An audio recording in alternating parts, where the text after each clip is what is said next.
Hey guys, a very good evening to all of you. कैसे हैं आप सब लोग। आज हम एक इंपॉर्टेंट टॉपिक के ऊपर डिस्कशन करेंगे। जैसा कि आप लोग जानते हैं, एक आपका बल्की मैन्योर होता है, एक कंसंट्रेटेड मैन्योर होता है। सबसे पहले तो आप लोग जानते हैं कि मैन्योर्स जो हैं वो या तो प्लांट या आपके एनिमल वेस्ट से जो हम लोग प्रिपेयर करते हैं, that is known as manure. But वही अगर हम फर्टिलाइजर्स की बात करें तो ये हम लोग जो फर्टिलाइजर्स आपके इंडस्ट्रीज में प्रिपेयर करते हैं, आर्टिफिशियली इनको बनाया जाता है, वो हमारे क्या है, आपके फर्टिलाइजर्स। लेकिन यही अगर हम बात करते हैं तो आपके मैन्योर को दो पार्ट में हम लोग डिवाइड करते हैं। एक आपका बल्की ऑर्गेनिक मैन्योर और एक यहां पर जो है कंसंट्रेटेड ऑर्गेनिक मैन्योर। जब हम बात करते हैं बल्की ऑर्गेनिक मैन्योर, तो आप लोग जानते हैं कि एक प्लांट को न्यूट्रिएंट की रिक्वायरमेंट काफी ज्यादा होती है।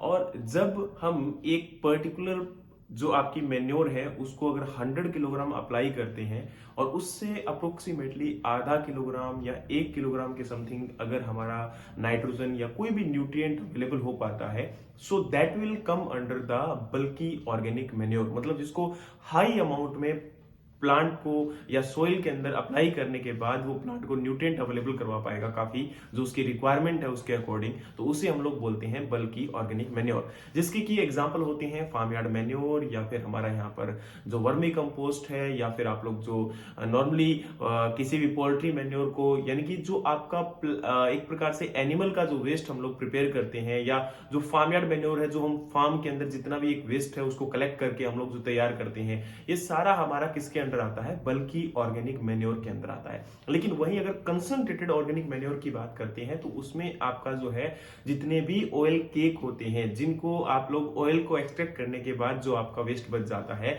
दैट इज नोन एज आपका कंसंट्रेटेड ऑर्गेनिक मैन्योर। और ये जो है इसके साथ में आपका जो ब्लड मील वगैरह है, ये भी इसके अंदर जो है आपकी कंसंट्रेटेड ऑर्गेनिक मैन्योर का ही पार्ट बनता है। तो ये जो है आपका एक मेजर डिफरेंस होता है इनके बीच में।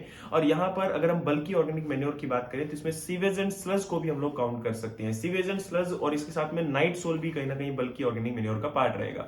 सीवेज एंड स्लज आप लोग जानते हैं कि भाई जो आपका आजकल प्रेजेंट टाइम में जो अर्बन वेस्ट है, जिसके अंदर हम लोग फ्लश करते हैं और उसके बाद उसके साथ में जो लिक्विड है, लिक्विड जो होता है उसे हम लोग जो है यहाँ पर स्लज सीवेज बोलते हैं, और जो आपका सॉलिड पार्ट होता है उसके अंदर उसे हम स्लज बोलते हैं। ठीक है, तो ये आपका एक इंपॉर्टेंट पार्ट था। उम्मीद करता हूं कि ये समझ में आया होगा, और ये आपके एग्जाम के लिए भी काफी इंपॉर्टेंट है, इनके एग्जाम्पल आपके लिए इंपॉर्टेंट है। इसी प्रकार के और भी कंप्लीट वीडियो सेशन आप लोगों के लिए लेकर आते रहते हैं। हमारे चैनल को सब्सक्राइब कीजिए, जहां पर आपको और भी इंपॉर्टेंट इन्फॉर्मेशन मिलती रहेगी। Thank you so much.